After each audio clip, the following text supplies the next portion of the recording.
folks, I'm Tom Vasel, and welcome to a list here talking about 10 great games to teach English. Now, really, you can teach English with so many games. You can just play a game and say, we're going to be talking during this game, and I want to see how your English progresses. And there's a lot of party games out there and things. I was an ESL teacher, English as a second language teacher in Korea for several years. I also taught English as a high school class. I think it's important to have good grammar and to speak well. And so I have some games that kind of fit in those lines. Like I said, there are hundreds of games, but hopefully these 10 give you some things you can think about. Hopefully you can find these games and get some of them and try them out. So here we go. Number 10 is Spyfall. Now, Spyfall is kind of a silly game, really. In this game, you're going to hand out a pack of cards. These cards show a location. And one player is going to get a card that says spy. Everyone else will get the location. It might be the beach. It might be in an airplane, in a submarine. And then players will ask each other questions and answer these questions, all trying to figure out who's the spy. Who doesn't know the location they're at? While the spy is listening to the questions, trying to figure out, where are we?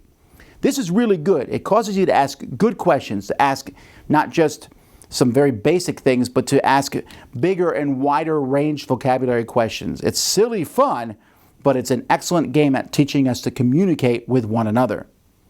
Number 9 is Word on the Street. There's also a Word on the Street Junior.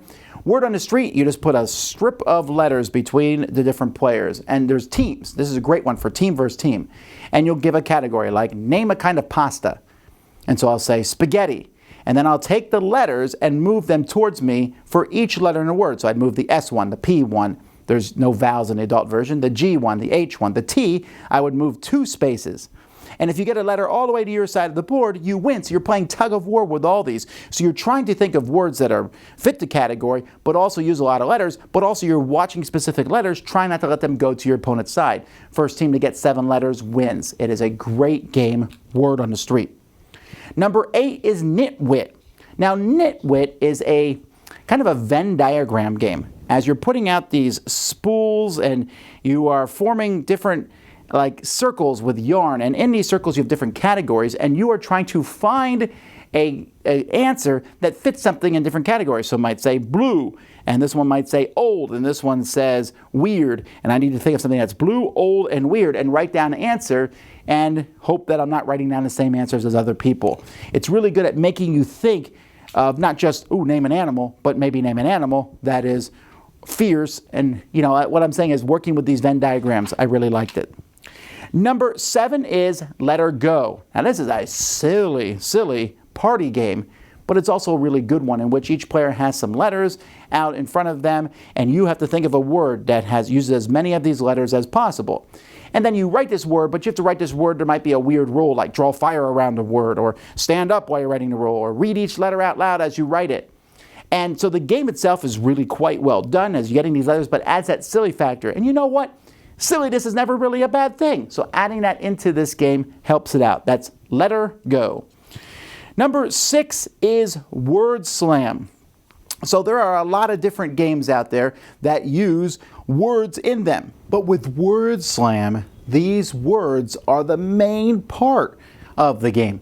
You're giving people clues to try to guess things, like many different party games are. But you have a whole deck of cards with these words, and you can only use those words. So you can put the words in different orders, you can move the words around, and you can't just use common things that you might normally use. You have to kind of put these words together in a certain order to help people figure out the clues. Very good game. Number 5 is Rory Story Cubes, or if I'm going to be more specific, there's a game called Untold. Untold uses these Rory Story Cubes. Now, Rory Story Cubes are just a bunch of cubes. You roll them, you see the pictures on them, and you make stories up with them. It's a great game for kids, adults, people working together to be creative. Untold, you kind of take these cubes and plug them into the game. The game comes with some of them. And you then work with kids to build like an episode of a TV show. And you're using these cubes to show a problem that happens, an antagonist, a protagonist. And it teaches a lot of good things about building a story, building an arc. It's really well done, and at the same time it's completely free form, and you can do whatever you want, be as silly or as serious as you want. Number 4 is code names. Now, Codenames is very, very popular. There's spin-offs, Codenames Duet, it's a 2-player version, Codenames Disney, Codenames Marvel. There's many versions, but the original Codenames is simply you're going to put a bunch of cards in front of everyone with words on them, and you give one-word clues that relate to as many cards as possible that you are trying to get your team to guess. There are some words you don't want them to guess.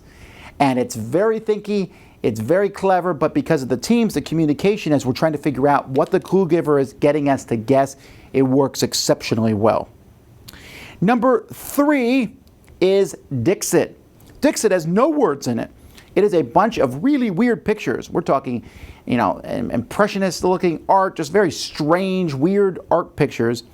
And on your turn, you play one of these pictures face down, one of these cards, and you can say anything you want. You can say a word, you can say a sentence, you can talk as long as you want.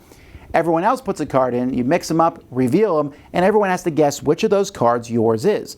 And you want a lot of people to guess yours, but not everyone. And that's where the rub is. You want to give clues that are useful clues, but not too obvious.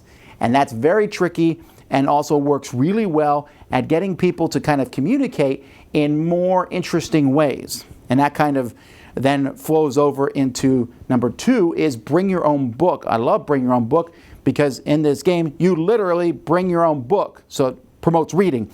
Bring a book, a novel, a dictionary, whatever, and then it's going to ask questions, and you have to flip and find in your book a passage which will answer that question. Maybe it's a funny answer, maybe a serious, whatever, and people are going to pick the best one. And I like that idea because it, first of all, it teaches you to read a book, and at the same time, flipping through the book and finding an answer, sometimes it can be really great, silly fun. And finally, we have banned words. Now, banned words looks like it's a game like, I don't think we should be letting kids play this. No, it's fine. It's for families. This game is kind of an upgrade of Taboo. Because in this game, you have to get people to guess 5 words on a card.